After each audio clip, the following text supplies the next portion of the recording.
خالد کے گھوڑے نے پانی کی مشک پر اپنے آپ ہی رخ بدل لیا تھا۔ خالد نے ادھر ادھر دیکھا، اسے گول دائرے میں کھجوروں کے درخت اور صحرا کے جھاڑی نما درخت نظر آئے۔ گھوڑا ادھر ہی جا رہا تھا۔ نخلستان میں داخل ہو کر خالد گھوڑے سے کود گیا۔ امامہ اتار کر وہ پانی کے کنارے دو زانوں ہو گیا۔ اس نے پانی چلو بھر بھر کر اپنے سر پر ڈالا اور 2-4 چھینٹے منہ پر پھینکے۔ اس کا گھوڑا پانی پی رہا تھا۔ خالد نے اس چشمے سے پانی پیا جو صرف انسانوں کے استعمال کے لیے تھا۔ یہ ایک چھوٹا سا جنگل تھا۔ خالد نے گھوڑے کی زین اتاری اور زین کے ساتھ بندی ہوئی چھوٹی سی ایک دری کھول کر جھاڑی نما درختوں کے جھنڈ تلے بچھائی اور لیٹ گیا۔ وہ تھک گیا تھا، تھوڑی دیر کے لیے سو جانا چاہتا تھا، مگر اس کے ذہن میں یادوں کا جو قافلہ چل پڑا تھا وہ اسے سونے نہیں دے رہا تھا۔ اسے 7 سال پہلے کا ایک دن یاد آیا جب اس کی عزیزوں نے محمد رسول اللہ صلی اللہ علیہ وآلہ وسلم کو قتل کرنے کا منصوبہ بنایا تھا۔ اس منصوبے میں خالد کا باپ الولید پیش تھا۔ وہ ستمبر 622 عیسوی کی ایک رات تھی۔ قریش نے رسول خدا صلی اللہ علیہ وآلہ وسلم کو سوتے میں قتل کرنے کے لیے ایسے آدمی چنے تھے جو انسانوں کے روپ میں وحشی اور درندے تھے۔ خالد قریش کے سرکردہ خاندان کا جوان تھا۔ اس وقت اس کی عمر 27 سال تھی۔ وہ حضور صلی اللہ علیہ وآلہ وسلم کے قتل کی سازش میں شریک تھا، لیکن وہ قتل کیے جانے والوں کے گروہ میں شامل نہیں تھا۔ اسے 7 سال پہلے کی وہ رات گزرے ہوئے کل کی طرح یاد تھی۔ وہ اس قتل پر خوش بھی تھا اور ناخوش بھی۔ خوش اس لیے کہ اس کے اپنے قبیلے کے ہی ایک آدمی نے اس کے مذہب کو، جو بت پرستی تھی، باطل کہہ دیا اور اپنے آپ کو خدا کا پیغمبر کہہ دیا۔ ایسے دشمن کے قتل پر خوش ہونا فطری بات تھی، اور وہ ناخوش اس لیے تھا کہ وہ اپنے دشمن کو للکار کر آمنے سامنے کی لڑائی لڑنے کا قائل تھا۔ اس نے سوئے ہوئے دشمن کو قتل کرنے کی کبھی سوچی ہی نہیں تھی۔ بہرحال اس نے اس سازش کی مخالفت نہیں کی، لیکن قتل کی رات جب قاتل رسول خدا کو مقررہ وقت پر قتل کرنے گئے تو آپ صلی اللہ علیہ وآلہ وسلم کا مکان خالی تھا۔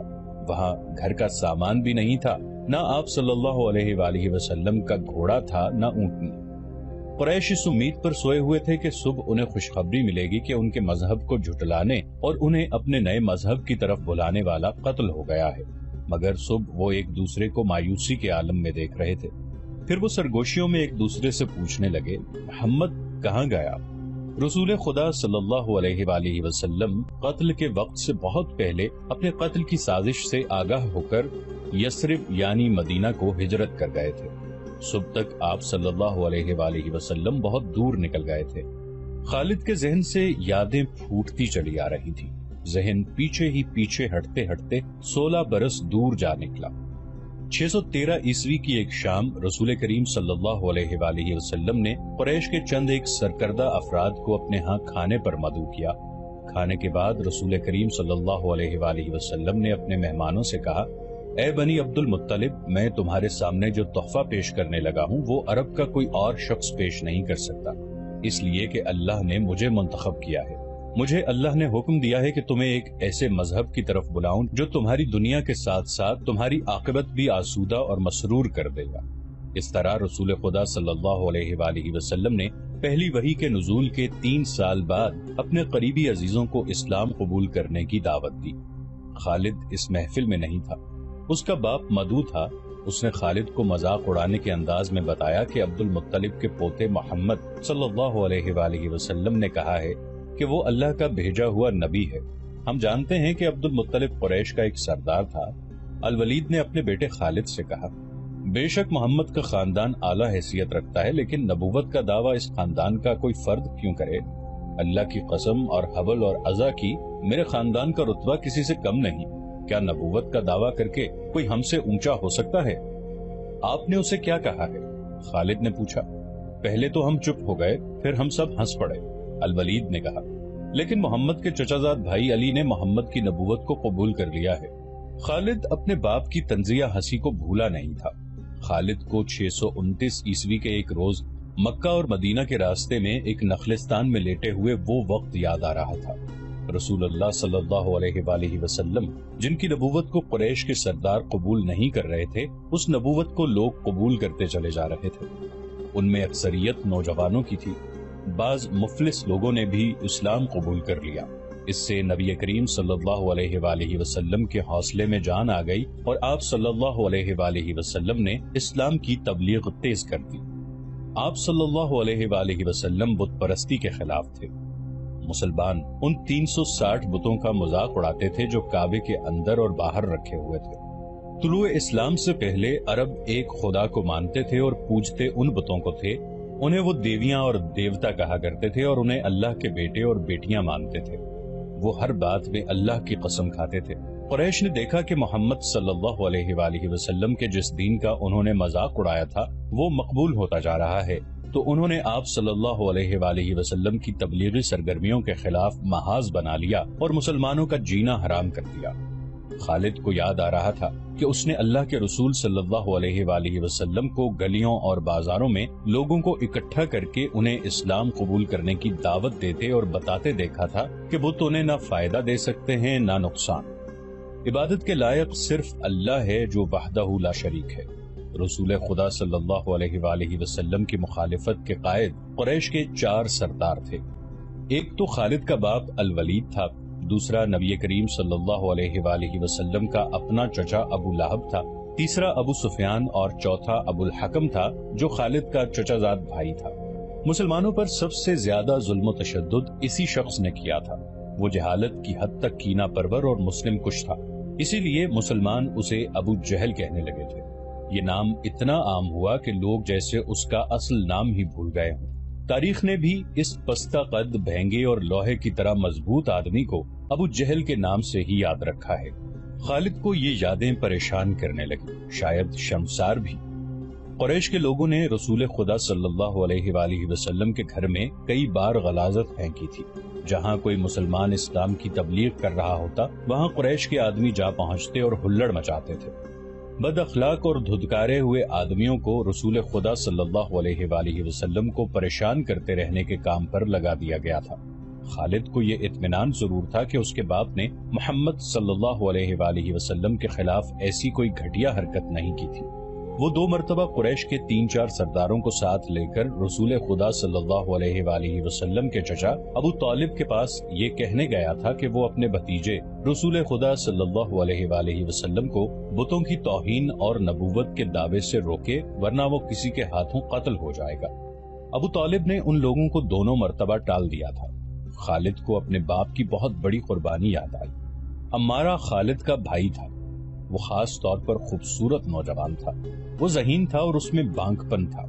خالد کے باپ الولید نے اپنے اتنے خوبصورت بیٹے عمارہ کو قریش کے 2 سرداروں کے حوالے کیا اور انہیں کہا کہ اسے محمد کے چچا ابو طالب کے پاس لے جاؤ اور اسے کہو کہ میرا بیٹا رکھ لو اور اس کے بدلے محمد صلی اللہ علیہ وآلہ وسلم ہمیں دے دو۔ خالد اپنے باپ کے اس فیصلے پر کانپ اٹھا تھا، اور جب اس کا بھائی عمارہ دونوں سرداروں کے ساتھ چلا گیا تھا تو خالد تنہائی میں جا کر رویا تھا۔ ابو طالب، سرداروں نے عمارہ کو رسول کریم صلی اللہ علیہ وآلہ وسلم کے چچا کے آگے کر کے کہا، اسے تم جانتے ہو، یہ عمارہ بن الولید ہے۔ تم یہ بھی جانتے ہوگے کہ بنو ہاشم نے، جس کے تم سردار ہو، ابھی تک اس جیسا سجیلا اور عقل مند جوان پیدا نہیں کیا۔ یہ ہم ہمیشہ کے لیے تمہارے حوالے کرنے آئے ہیں۔ اسے اپنا بیٹا بنا کر رکھو گے تو یہ تمام عمر فرما بردار رہے گا، اور اگر اسے اپنا غلام بناؤ گے تو قسم ہے اللہ کی تم پر اپنی جان بھی قربان کر دے گا۔ مگر تم اسے میرے حوالے کیوں کر رہے ہو؟ ابو طالب نے پوچھا۔ کیا بنو مخزوم کی ماؤں نے اپنے بیٹوں کو نیلام کرنا شروع کر دیا ہے؟ کہو اس کی کتنی قیمت چاہتے ہو؟ اس کے عوض ہمیں اپنا بھتیجا محمد صلی اللہ علیہ وآلہ وسلم دے دو۔ قریش کے ایک سردار نے کہا، تمہارا یہ بھتیجا تمہاری رسوائی کا باعث بن گیا ہے۔ اس نے تمہارے آباء و اجداد کے مذہب کو رد کر کے نیا مذہب بنا لیا ہے۔ کیا تم دیکھ نہیں رہے کہ اس نے قبیلے میں آدمی کو آدمی کا دشمن بنا دیا ہے؟ تم میرے بھتیجے کو لے جا کر کیا کرو گے؟ قتل۔ قریش کے دوسرے سردار نے جواب دیا، ہم محمد صلی اللہ علیہ وآلہ وسلم کو قتل کریں گے۔ یہ بے انصافی نہیں ہوگی؟ تم دیکھ رہے ہو کہ ہم تمہارے بھتیجے کے بدلے تمہیں اپنا بیٹا دے رہے ہیں۔ یہ بہت بڑی بے انصافی ہوگی۔ ابو طالب نے کہا، تم میرے بھتیجے کو قتل کرو گے اور میں تمہارے بیٹے کو پالوں گا اور اس پر خرچ کروں گا اور اسے بہت اچھی زندگی دوں گا۔ تم میرے پاس کیسا انصاف لے کر آئے ہو؟ میں تمہیں عزت سے رخصت کرتا ہوں۔ خالد نے جب اپنے بھائی کو اپنے سرداروں کے ساتھ واپس آتے دیکھا اور سرداروں سے سنا کہ ابو طالب نے یہ سودا قبول نہیں کیا تو خالد کو دلی مسرت ہوئی تھی۔ محمد صلی اللہ علیہ وآلہ وسلم کا تم نے کیا بگاڑ دیا تھا ابو سلیمان؟ خالد کی ذات سے ایک سوال اٹھا۔ اس نے خیالوں ہی خیالوں میں سر ہلایا اور دل ہی دل میں کہا، کچھ نہیں۔ بے شک محمد صلی اللہ علیہ وآلہ وسلم کا جسم طاقتور ہے، لیکن رکانہ بن عبد یزید جیسے پہلوان کو اٹھا کر پٹخنے کے لیے صرف جسمانی طاقت کافی نہیں۔ رکانہ بن عبد یزید رسول کریم صلی اللہ علیہ وآلہ وسلم کا چچا تھا جس نے اسلام قبول نہیں کیا تھا۔ یہ عرب کا مانا ہوا پہلوان تھا۔ نامی گرامی پہلوان آئے جنہیں اس نے ایک ہی داؤ میں پٹخ کر اٹھنے کے قابل نہ چھوڑا۔ وہ وحشی انسان تھا، صرف لڑنا مارنا جانتا تھا۔ خالد کو وہ وقت یاد آنے لگا جب مسلمانوں کو دق کرنے والے 3-4 آدمیوں نے ایک دن رکانہ پہلوان کو خوب کھلایا پلایا اور اس سے کہا کہ تمہارا بھتیجا محمد صلی اللہ علیہ وآلہ وسلم کسی کے ہاتھ نہیں آتا، نہ اپنی تبلیغ سے باز آتا ہے، نہ کسی سے ڈرتا ہے، اور لوگ اس کی باتوں کے جادو میں آتے چلے جا رہے ہیں۔ کیا تم اسے سیدھا نہیں کر سکتے؟ کیا تم میرے ہاتھوں اس کی ہڈیاں توڑوانا چاہتے ہو؟ رکانہ نے اپنے چہرے پر مست بہنسے کا تاثر پیدا کر کے تکبر کے لہجے میں کہا تھا، لاؤ اسے میرے مقابلے پہ، لیکن وہ میرا نام سن کر مکہ سے بھاگ جائے گا۔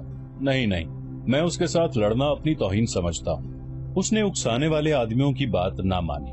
وہ کسی پہلوان کو اپنے برابر سمجھتا ہی نہیں تھا۔ مسلمانوں کے دشمن خاموش ہو گئے، لیکن سوچتے رہے کہ رسول خدا صلی اللہ علیہ وآلہ وسلم کو رکانہ کے ہاتھوں گرا کر آپ صلی اللہ علیہ وآلہ وسلم کا تماشا بنایا جائے۔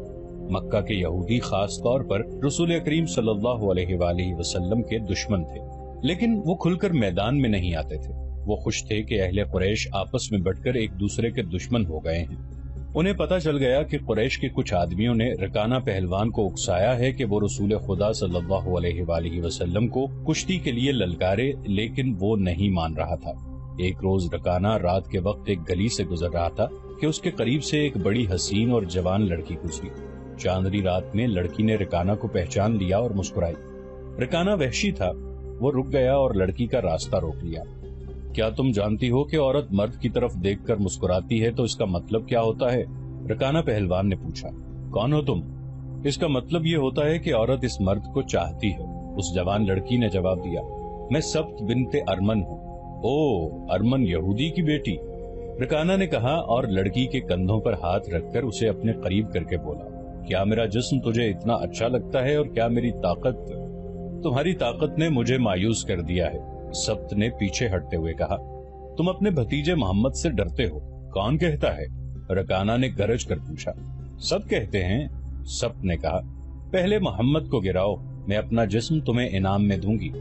اللہ کے بیٹوں اور بیٹیوں کی قسم، تیری بات پوری کر کے تیرے سامنے آؤں گا، رکانہ نے کہا۔ لیکن تو نے غلط سنا ہے کہ میں محمد سے ڈرتا ہوں۔ بات یہ ہے کہ میں اپنے سے کمزور کے ساتھ لڑنا اپنی توہین سمجھتا ہوں، لیکن تیری بات پوری کروں گا۔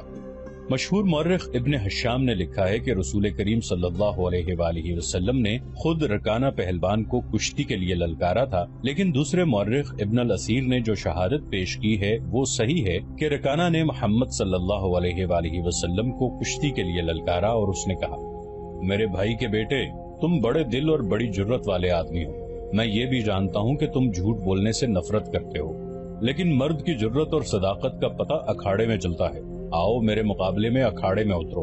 اگر مجھے گرا لو تو میں تمہیں اللہ کا بھیجا ہوا نبی مان لوں گا، اللہ کی قسم تمہارا مذہب قبول کر لوں گا۔ لیکن یہ ایک بھتیجے اور چچا کی کشتی نہیں ہوگی۔ رسول خدا صلی اللہ علیہ وآلہ وسلم نے رکانہ کی للکار کے جواب میں کہا، ایک بت پرست اور سچے دین کے ایک پیغمبر کی لڑائی ہوگی۔ تو ہار گیا تو اپنا وعدہ نہ بھول جانا۔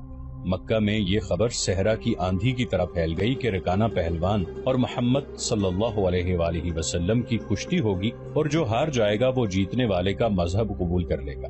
قریش کا بچہ بچہ، مرد و زن اور یہودی ہجوم کر کے آ گئے۔ مسلمانوں کی تعداد بہت تھوڑی تھی، وہ تلواروں اور برچھیوں سے مسلح ہو کر آئے، کیونکہ انہیں خطرہ محسوس ہو رہا تھا کہ قریش کشتی کو بہانہ بنا کر رسول خدا صلی اللہ علیہ وآلہ وسلم کو قتل کر دیں گے۔ عرب کا سب سے زیادہ طاقتور اور وحشی پہلوان رکانہ بن عبد یزید رسول کریم صلی اللہ علیہ وآلہ وسلم کے مقابلے پہ اترا۔ اس نے رسول خدا صلی اللہ علیہ وآلہ وسلم پر تنزیہ نظر ڈالی اور آپ صلی اللہ علیہ وآلہ وسلم پر پھپتی کسی۔ آپ صلی اللہ علیہ وآلہ وسلم مکمل خاموشی اور اطمینان سے رکانہ کی آنکھوں میں آنکھیں ڈال کر دیکھتے رہے کہ وہ بے خبری میں کوئی داؤ نہ کھیل جائے۔ رکانہ آپ صلی اللہ علیہ وآلہ وسلم کے ارد گرد یوں گھوما جیسے شیر اپنے شکار کے ارد گرد گھوم گیا ہو اور اب اسے کھا جائے گا۔